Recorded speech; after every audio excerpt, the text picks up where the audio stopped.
part of this entrance area, and the desert plants started a little tiny bit lower than they are now. They've been brought up a little.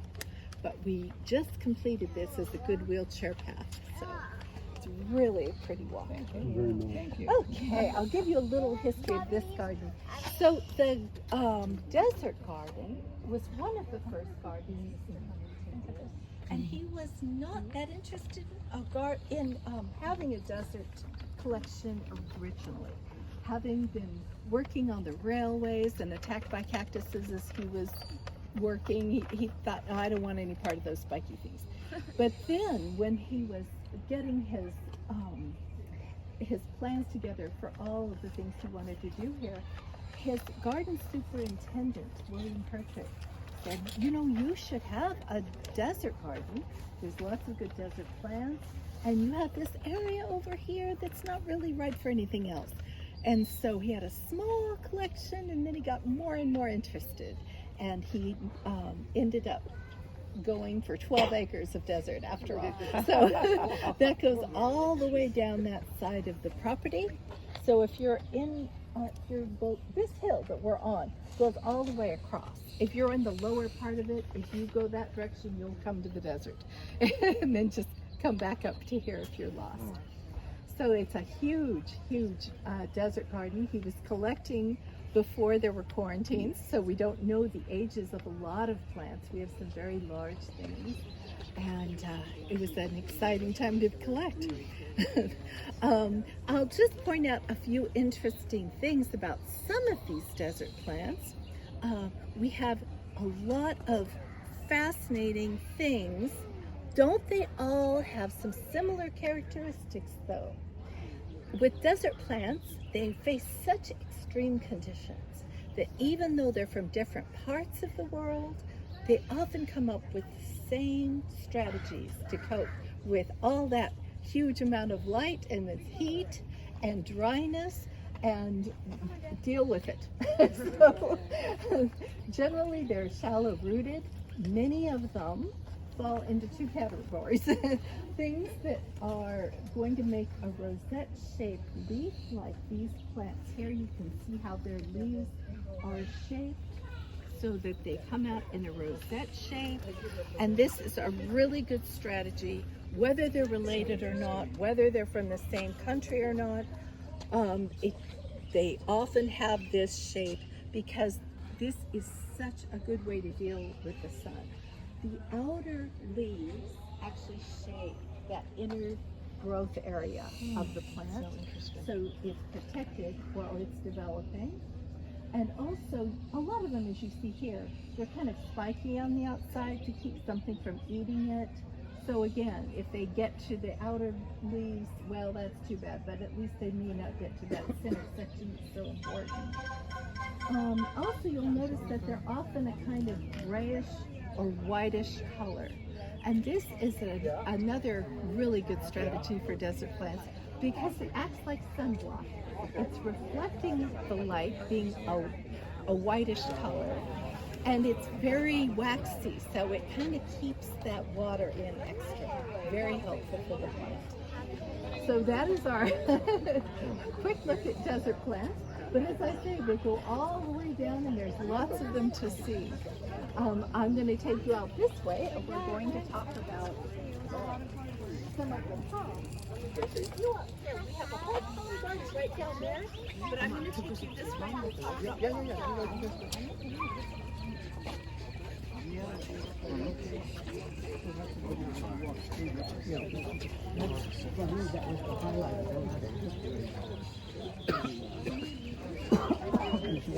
And such a California experience, you know. You'll see a lot of palms around us here. Mr. Huntington was fond of palms. He wanted a palm garden for sure. He really wanted a cocoa palm. But even in a greenhouse, the cocoa palms wouldn't do well here because it's just a little too cold for them to deal with things. We have a lot of date palms, and they actually are perfectly healthy as plants, but they can't make a date. That won't form properly in this climate. But we have lots of palms to see. Palms are modern plants, so they have fruit and flowers. If you look at that one over there, you'll see some berry things hanging down. So those are the fruits developing on the plant.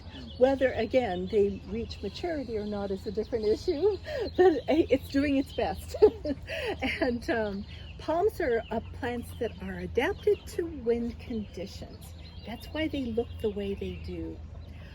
They don't have a hard wood, so that if the wind is blowing them, they're able to move a little bit without being too fragile and brittle and cracking. And also, when you look at the palms, every leaf at the top has a stem that goes down through the trunk and has its own root system at the bottom. And having multiple root systems gives that a really good purchase on the ground and allows it to blow back and forth in the wind without being uprooted so easily. So they're a very good wind plant. Okay, let's continue on down this way. We'll talk about this building up here. It's being done. I'm so excited. I've never been here when they're actually doing it. I wish I could tell you more detail, but I know what she's doing. She's a conservator, and she's taking care of those bronze sculptures. So she's, I think she's burning out part of it, of the residues that formed, and then they put something special on the outside to protect them from getting so weathered by the elements and reacting with it. So they're very beautiful bronze statues that are very nice and shiny and dark right now. This is the library building's main hall. At the moment, it's closed because we have to do some maintenance work on it, so that'll be closed for a while. There's going to be some temporary exhibits, however, and while this is closed, in the Huntington Gallery across the way there, so that you'll have still some library materials to see that are really interesting. Oh, Michelle? Yes. So I'm noticing those statues over there have like that green oxidation on it. Exactly. So what they're doing is they're just taking off the green and getting it back to its like original color. Right, right. Wow. Isn't that fun to see? I can't believe we hit this at this time. Huntington had always been a huge book collector. He had a huge collection in New York before he moved here. And when he moved here, he thought, well, maybe I'll have a big library in the house. And then he realized that wasn't very likely because his library, his whole house wasn't going to even be able to be big enough for his collection. So he built this instead in 1919.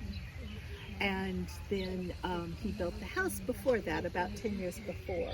So that is what we're going to walk up and talk about next, but I just wanted to let you know what's here. So usually we have a couple hundred items on display from the collection, but not at the moment. In American history, and the wonderful Audubon book, it's gigantic, that has the big bird pictures in it.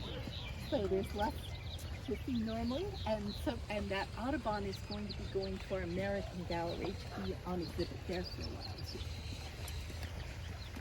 Will all the books in the library from his collection, or has he grown? Items he'd already collected before his death, and then since then we've added to it, so we have more like 12 million now.